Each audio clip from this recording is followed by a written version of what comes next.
Ya, Assalamualaikum warahmatullahi wabarakatuh. Kita bakal bahas soal tahun 2020, itu di nomor 2. Ya, langsung aja ya. Bismillahirrahmanirrahim.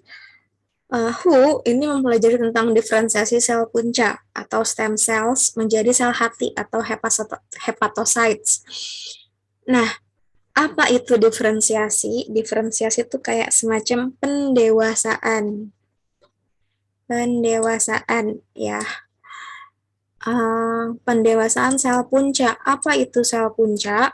Sel punca itu kayak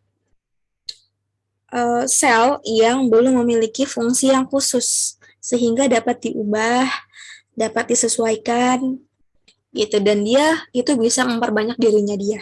Jadi ibaratnya dia tuh kayak sel dasar gitu. Ibaratnya kayak gini, ada tepung, tepung itu kan nanti dia bisa dihasilkan jadi berbagai jenis makanan, bisa jadi donat, bisa jadi apa gitu. Nah, begitupun dengan sel punca. Sel punca ini kayak semacam bahan dasar yang nantinya dia tuh bakal bisa jadi apa gitu. Nah, si Hu ini dia pengen mengubah sel punca itu menjadi sel hati atau hepatosit gitu. Yang diisolasi, yang diambil dari mencit. Mencit itu kayak tikus putih yang kecil. Oke, nah kemudian dia menggunakan metode yang berbeda, yaitu yang B dan C, dengan menganalisis ekspresi. Dah, gitu dah pokoknya ya. Terus kemudian kita lihat optionnya. Yang A, analisis ekspresi gen pada percobaan di atas dilakukan dengan mengisolasi DNA di nukleus. Kalau kita lihat soal, di sini udah jelas banget sel punca, berarti ini hubungannya sama sel. Nah, untuk proses diferensiasi atau pendewasaan itu perlu dilakukan oleh sel. Tidak hanya isolasi DNA, enggak cuman bagian DNA-nya doang yang diambil gitu. Berarti yang A ini udah pasti salah.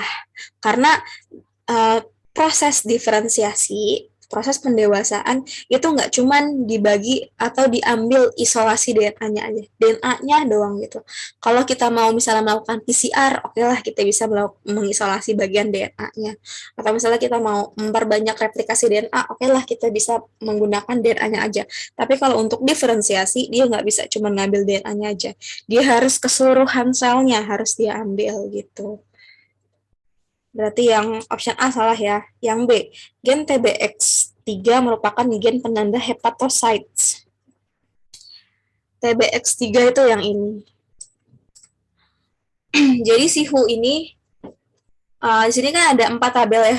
KRT19, TBX3, HNF4A, SOX9.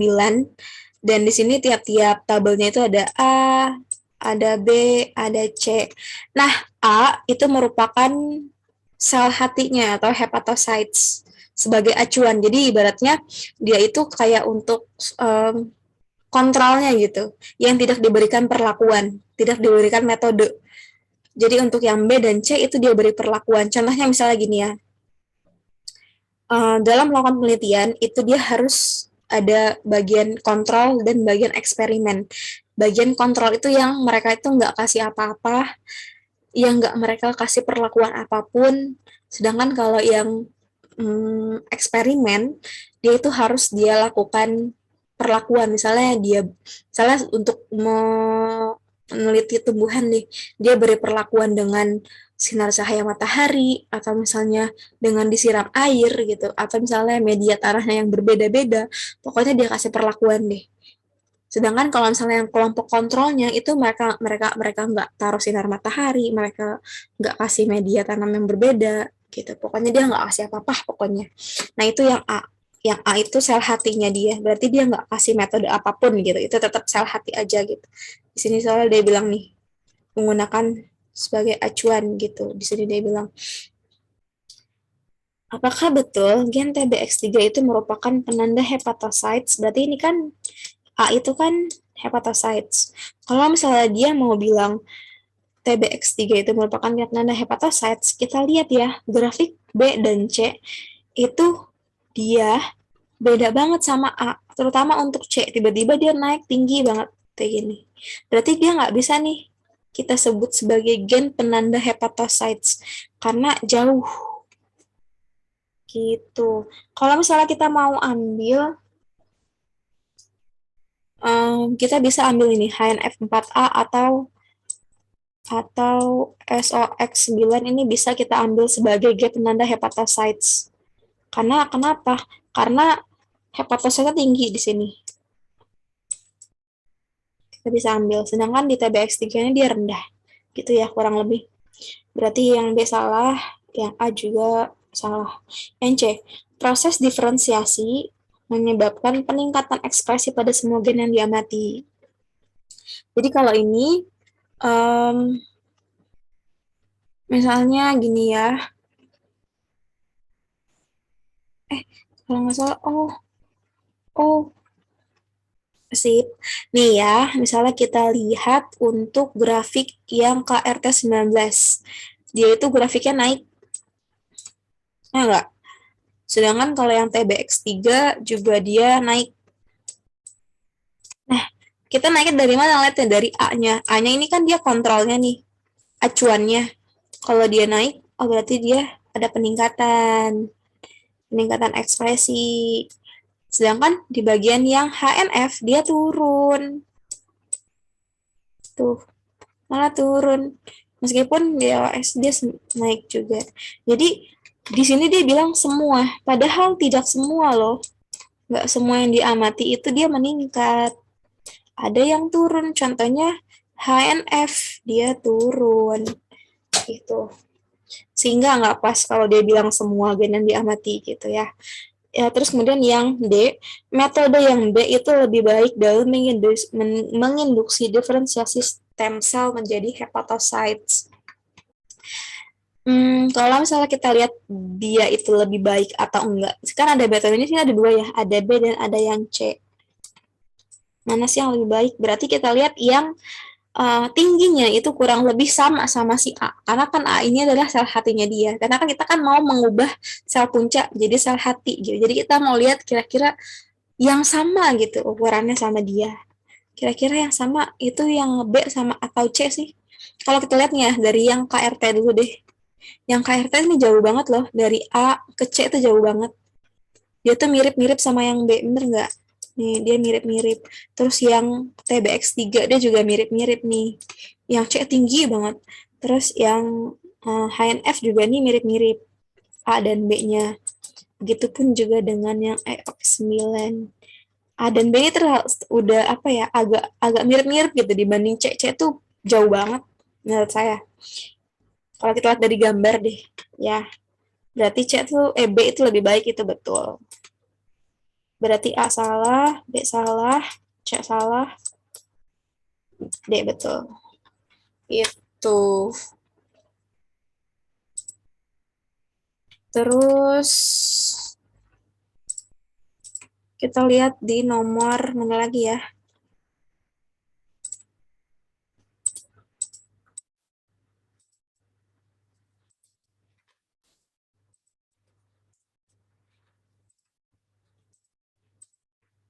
Nomor 5.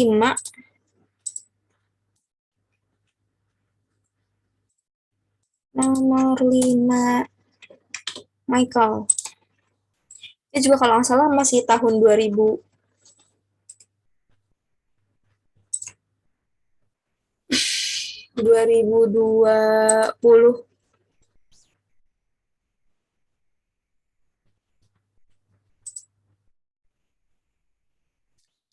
Michael ini menderita sakit perut karena dia makan lumpia. Terus akhirnya dia mau coba nyiden bakteri yang ada pada tubuhnya dia. Terus, nah ternyata bakteri itu kemungkinan tuh sifatnya itu gramnya negatif. Gramnya negatif. Tidak menghasilkan, nah ini nanti kita lihat di pada optionnya ya. Langsung ke optionnya, yang A, bakteri pencemar tersebut dapat diatasi secara efektif menggunakan penisilin. Kalau kita bahas di minggu sebelumnya, kita kan membahas mengenai penisilin. Penisilin itu semacam kayak antibiotik yang dia itu bisa menghancurkan bakteri yang spesifik gitu. Nah, dalam proses penisilin menghancurkan bakteri, dia tuh menghancurkan bagian interbridge kan, yang kemarin kita udah bahas interbridge di bagian struktur dari bakteri. Nah, karena di sini di optionnya kita nggak ada gambar mengenai backbone maupun interbridge, pokoknya susunan dari bakteri itu nggak ada, maka kita lihat dari bakteri, perbedaan antara bakteri gram positif dan gram negatifnya. Oke, di sini kamu lihat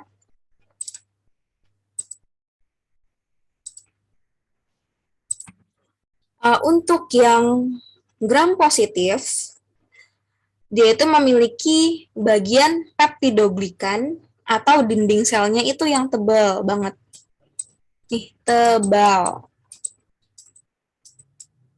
Sedangkan yang gram negatif itu peptidoglikannya itu dia tipis.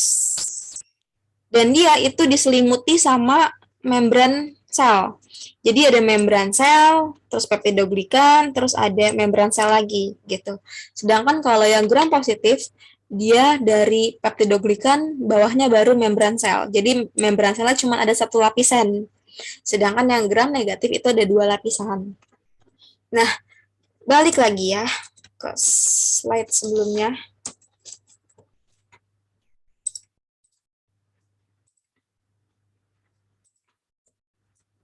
Nggak bisa.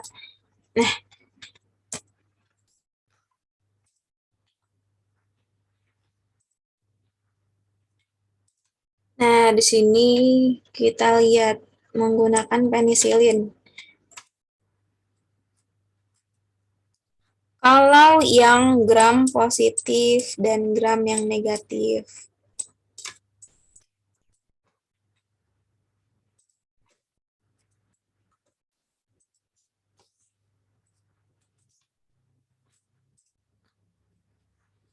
Kalau yang positif itu kan dia langsung peptidoglikan, baru membran plasma. Sedangkan kalau yang negatif, itu dia membran plasma, peptidoglikannya tipis, terus membran plasma lagi. Gitu. Jadi membran plasmanya ada lapisan, dua lapisan gitu. Mungkin nggak sih? Karena di sini diketahuinya adalah gramnya negatif, berarti yang ini ya. Yang ini kemungkinan. Mungkin nggak sih dia secara efektif menggunakan penisilin? Penisilin dia itu menghancurkan bagian interbridge itu sebenarnya, tapi itu di bagian peptidoglikan.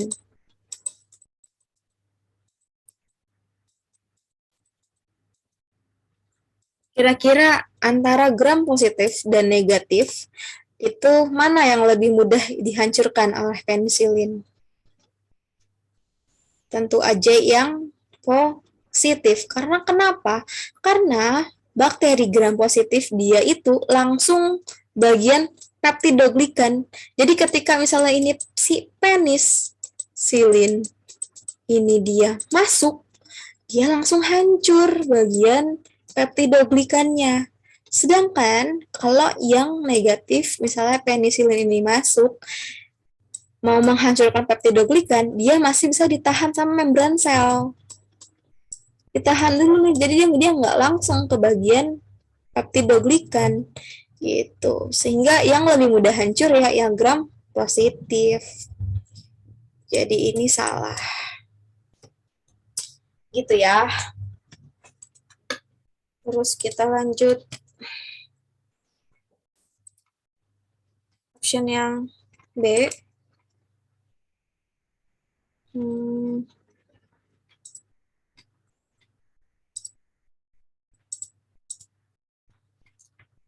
Yang B, kemampuan fermentasi manitol dan sukrosa mengindikasi bahwa bakteri tersebut sifatnya anaerob obligat.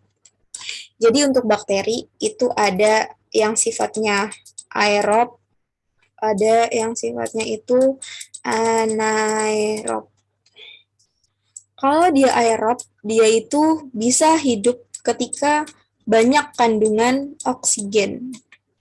Sedangkan kalau anaerob, dia itu bisa hidup ketika oksigennya itu dia rendah. Ini misalnya plus oksigen, berarti oksigennya banyak gitu ya. Anaerob minus oksigen, oksigennya sedikit. Atau bahkan tidak ada oksigen. Nah, untuk anaerob obligat, dia itu obligate tuh kalau nggak salah artinya adalah sejati deh. Jadi dia bener-bener sejatinya tuh nggak butuh sama sekali oksigen. Justru dia kalau misalnya ada oksigen, dia malah mati. Jadi dia sama sekali nggak butuh oksigen. Nah, fermentasi itu kan termasuk ke dalam bioteknologi konvensional. Salah satu contoh fermentasi adalah ragi. Ada ragi. Di atas deh ragi. Nah, ragi ini dia bisa hidup di lingkungan yang aerob maupun lingkungan yang anaerob. Yang lingkungan kayak oksigen maupun tidak ada oksigen. Nah, ragi itu dia bisa memproduksi yang namanya sukrosa. Kalau kalian pengen tahu ragi itu di mana, kalau kalian pernah makan tape, ketan tape atau misalnya tape deh, itu dia itu sebenarnya ada rasa manis karena adanya sukrosa dihasilkan sama si ragi tersebut. Makanya, nah berarti di sini salah. Karena kenapa? Karena sukrosa ini dia bisa hidup di tempat yang air pula.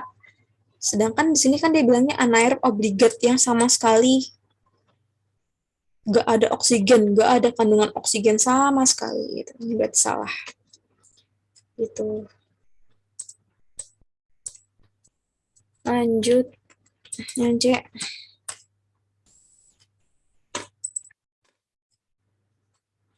Data uji motilitas fermentasi laktosa mudah sudah cukup untuk mengidentifikasi spesies bakteri pencemar tersebut berdasarkan tabel.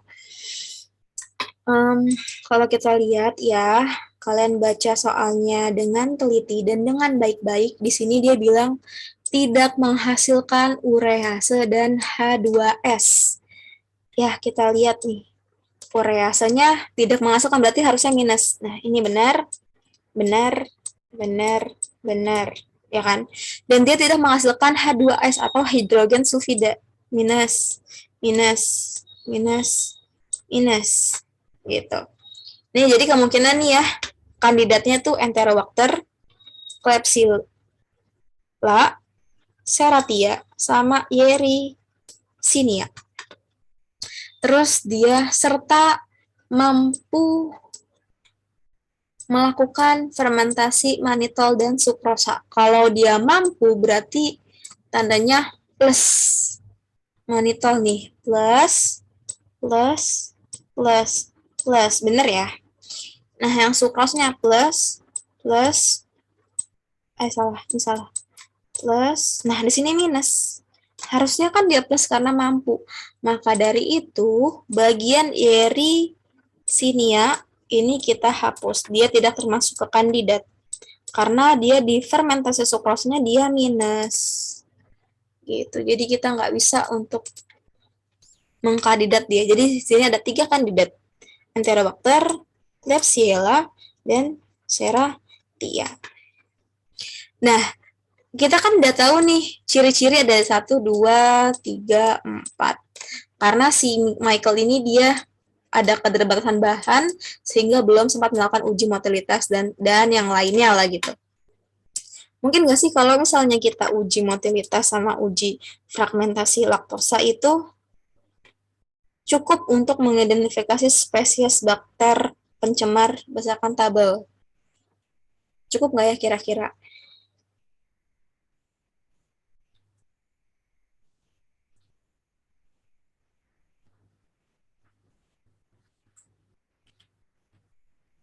Kayaknya itu cukup. Cukup. Karena kalau misalnya kita lihat misalnya dari keempat ini, kita tuh belum mengetahui atau belum bisa mengidentifikasi karena ciri-cirinya tuh masih banyak yang belum kita ketahui. Tapi kalau misalnya kita tambah uji motilitas, motilitas tuh artinya adalah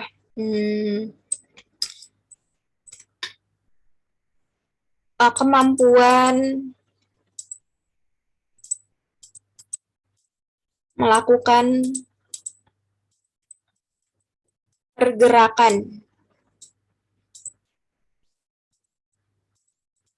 individu.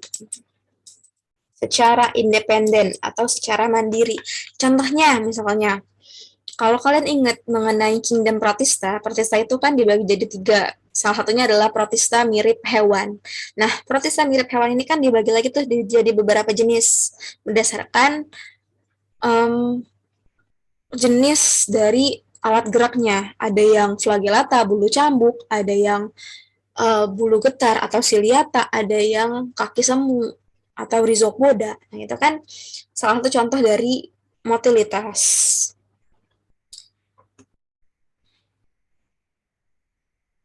Jadi ini kemungkinan benar ya. Terus yang terakhir, option yang terakhir,